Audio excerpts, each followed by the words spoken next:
Morning everyone. I've just come down to the little park. Literally, it's about a couple of 100 meters from where I live.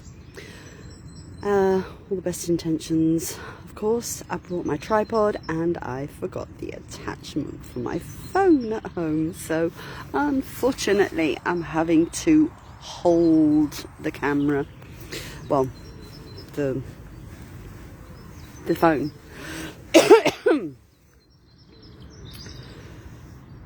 I had and I have no intention of choosing a subject today, but I have been thinking about the journey that we've all gone through in the past year, and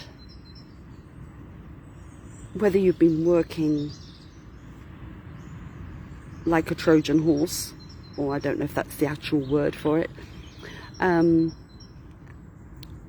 You know, if you've been working more hours than normal, or you've been furloughed, or you've lost your job. One thing is very clear, is that we have two extremes. It's either overburdened or nothing. Now, many of you who know me know that Keith is a delivery driver for Hermes, and for a year now he's been having to deal with Christmas volume parcels, and it's been very hard on the both of us. I'm at home, not working. Well, I have been, but it's a slightly different story. And then there's him, who's been working from 6 o'clock in the morning till sometimes 10 o'clock at night, delivering parcels. So it's been a year of two extremes. Now, the reason why I've been off the radar for most of the year is because at the beginning of last year, I thought, woohoo, you know, I've recovered from my knee replacement and life can get going. But then we had this COVID. I think my face says it all, you know, let's just leave it there. Of course, we have to acknowledge and accept that many people have lost loved ones.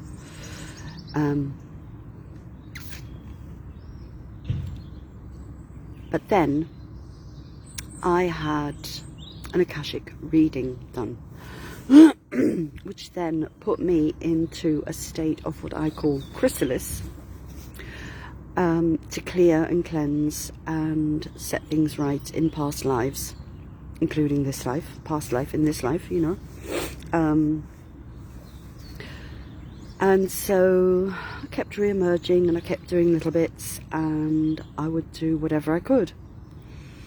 And one of the things that I have put together is a course for people who are empaths or HSPs, what we call sensitives, highly sensitive persons. And it's to help them to cut the cords and cleanse and bring their energy back to themselves in this time, in this moment, so they can then clearly see what lies ahead for them.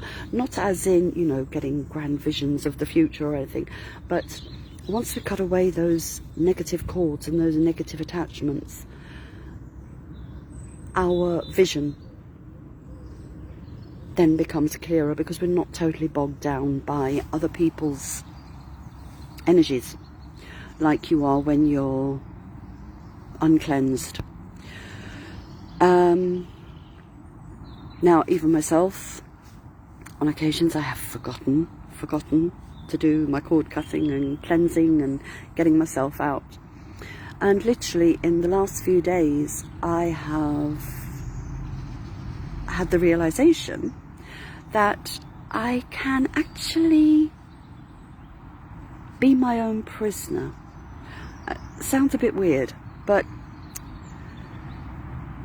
when we find ourselves in the kind of situation where we are now, where we're in lockdown and we can't do what we normally do or do what we want to do, we can sometimes get it into our own heads. Oh, I don't know. Can you hear those? I don't know what they are. Geese, maybe? Yeah. Anyway, so we can become our own prisoner and start to get into very negative thought patterns. And some people misunderstand it and think that it's depression, but it isn't. It isn't depression, but it can put you into a depressed-like state. Literally, you just go, oh God, not another day. What am I going to do? And you probably do something just like, I don't know, I've done it millions of times. Just get up, do the washing up, and turn the television on and vegetate for the rest of the day. But when you get into a routine of cleansing, and it really does wash away the cobwebs, lift the veil. A couple of days ago, I went into my back room, which actually becomes a dumping zone up to Christmas. Excuse me. Unfortunately, we're live. I'm live.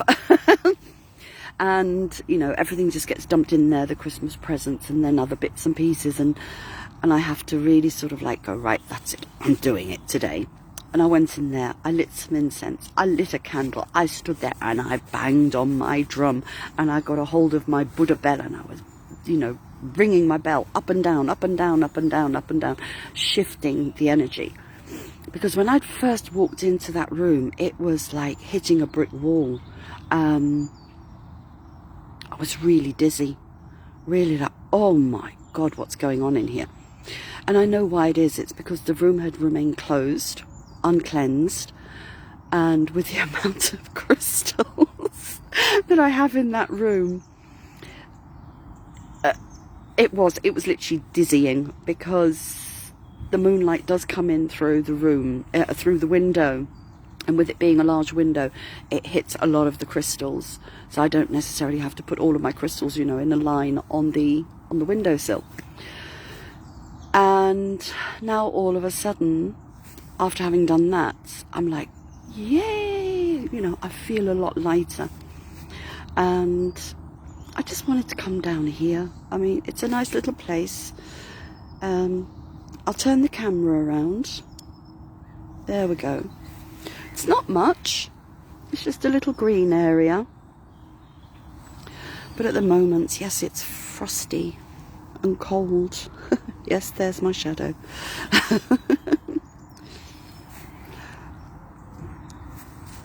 Sometimes we have to force ourselves, you know, go, you know, enough's enough. And it's so easy to just become your own prisoner. Think, oh, I can't do this and I can't do that and I can't do the other.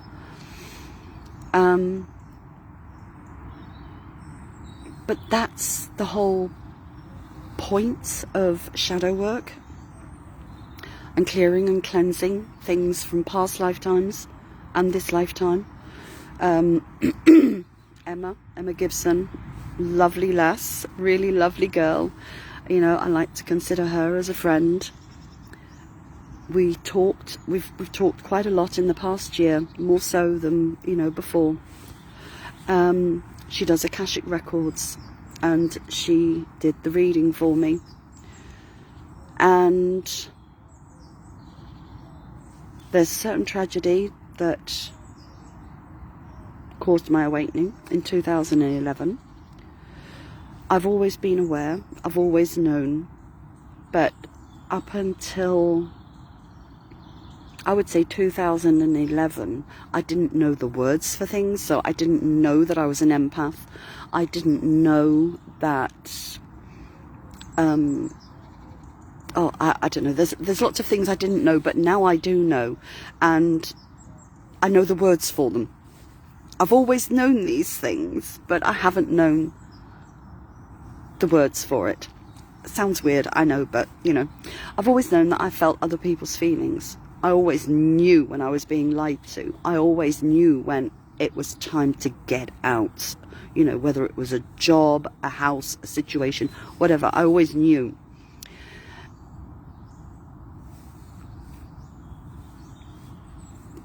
But then this thing happened. Literally, my son died. And the shock just, it was as if I was in, I don't know, a shell, an egg.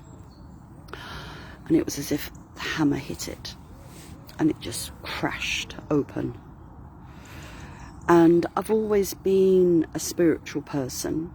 I mean, at the age of 8, I dragged the whole family to midnight mass. My parents were like, oh God, you know, because my brother was barely 4 months old at the time. But yeah, I got my own way and I dragged the family to church. And yes, I followed the life of church for quite a while. I still like to go into churches because they're quiet places. They're places where you can just sit and be. And that's one of the main problems with today's life. People have forgotten what it is just to be. It's like when I first came here, you know, I haven't been here that long. And yes, I am sitting on the ground, but I do have a picnic mat thing. And I've also brought a cup of tea. Anyway, and people just forget to be, you know. And one of the things I've been craving recently is to have a bath once it's dark. And all I have is a candle. And I make sure all the lights are off in the rest of the house. So there is no, you know, electric light. And it's, despite the fact that my bath is so tiny, it's difficult for me even to get in and out of. And I am a very small person. But it just being there, just in that darkness with just that candle. I don't know if it's got to do with going back to the time before our lives, you know, when we're in the womb or anything like that. I don't know. I've never been afraid of the dark. I can always see in the dark because there's always a variation of light. But this thing at the moment, you know, I would be more than happy to be able to go off to somewhere much further north, you know, like Norway, Finland, up that way, just for a few days. You know, I don't want to go and live there, but it would be, I think it would be the perfect thing for me right now to be in constant darkness. Possibly because I am coming out of the chrysalis state, which, by the way, many call it their dark night. Which for me sort of like gives a rather negative feeling, and it's not a negative thing. It is not a negative thing. It's a beautiful state to be in, actually, because you're there. And the reason why I call it chrysalis is because whatever state you were in before, you've gone into the chrysalis to re-emerge as something new. And yes, of course, for some people, re-emerging as something new can be scary. But I've always been an adventurous spirit and someone who's like, yeah, bye, I'm off to, well, you know, wherever. I mean, I've lived in France, I've lived in Cyprus, I've lived in China, I've lived in Egypt. And yeah, to be quite honest, if I could, I would pack a bag and go off and live somewhere else right now. But it's just all to do with the part of being in this one state. So anyway, I know I've talked a lot of possibly nonsense, I don't know.